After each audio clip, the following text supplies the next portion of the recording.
मोहित जब दोबारा गांव लौटा तो पूरा माहौल पहले से भी ज्यादा अजीब लग रहा था।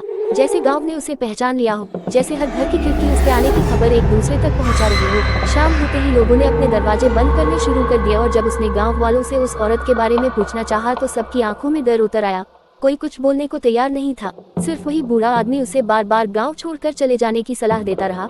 लेकिन अब मोहित वापस भागना नहीं चाहता था। उसकी कलाई पर बने छोटे उंगलियों के निशान हर दिन और गहरे होते जा रहे थे। रात को उनमें जलन होने लगती और साथ ही नदी से आती रोने की आवाज भी पहले से ज्यादा साफ सुनाई देने लगी थी। ऐसा लगता जैसे वह आवाज सिर्फ उसी को बुला रही हो। उसी रात बूढ़े आदमी ने आखिरकार सच बताने का फैसला किया। उसने कांपती आवाज में बताया कि सालों पहले गांव में मीरा नाम की एक औरत रहती थी। उसका पति नदी में नाव चलाता था और एक तूफानी रात वह नदी में डूबकर मर गया। पति की मौत के बाद मीरा अकेली रह गई। लेकिन कुछ महीनों बाद गांव में अजीब घटनाएं होने लगी। लोगों के मवेशी मरने लगे, बच्चों की तबीयत खराब रहने लगी और अंधविश्वास में डूबे गांव वालों ने इन सब का दोष मीरा पर डाल दिया।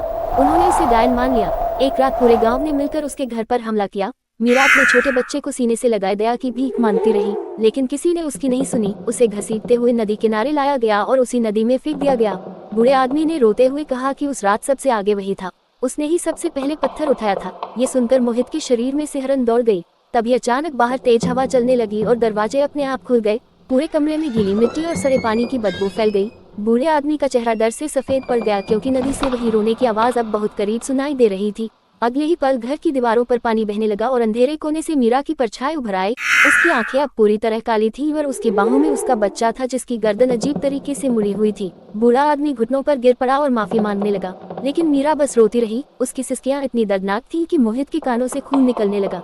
तभी बच्चे ने धीरे धीरे अपना सिर उठाया और उसकी सफेद आंखें सीधे बूढ़े आदमी पर टिक गईं।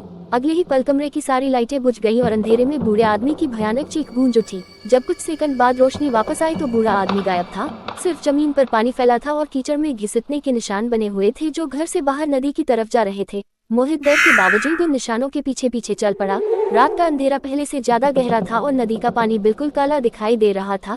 तभी उसने देखा कि नदी किनारे दर्जनों लोग खड़े हैं, लेकिन वे सामान्य इंसान नहीं थे। उनके शरीर पानी से भीगे हुए थे, चेहरे पीले थे और आंखें खाली, जैसे नदी ने उन्हें निगल लिया हो। उनमें बूढ़ा आदमी भी खड़ा था, बिल्कुल शांत। उसकी आंखें अब इंसानों जैसी नहीं रहीं। अचानक उन सबने एक साथ नदी की तरफ इशारा किया। मोहित ने कांपते हुए पानी की तरफ देखा और उसका दिल रुक गया। नदी के बीचों बीच धीरे धीरे एक पुराना टूटा हुआ मंदिर पानी से बाहर आ रहा था। ऐसा लग रहा था जैसे वो वर्षों से नदी के नीचे दबा हुआ था। मंदिर के ऊपर मीरा खड़ी थी और उसकी आवाज चारों तरफ गूंज रही थी, सच अभी पूरा नहीं हुआ। तभी नदी का पानी उबलने लगा और मंदिर के दरवाजे अपने आप खुल गए। अंदर घना अंधेरा था, लेकिन इस अंधेरे में सैकड़ों लोगों के रोने की आवाजें गूंज रही थी। मोहित समझ चुका था कि मीरा सिर्फ बदला नहीं चाहती थी। उस नदी में कोई बहुत पुराना और डरावना रहस्य छिपा था और अब वह रहस्य जाग चुका था।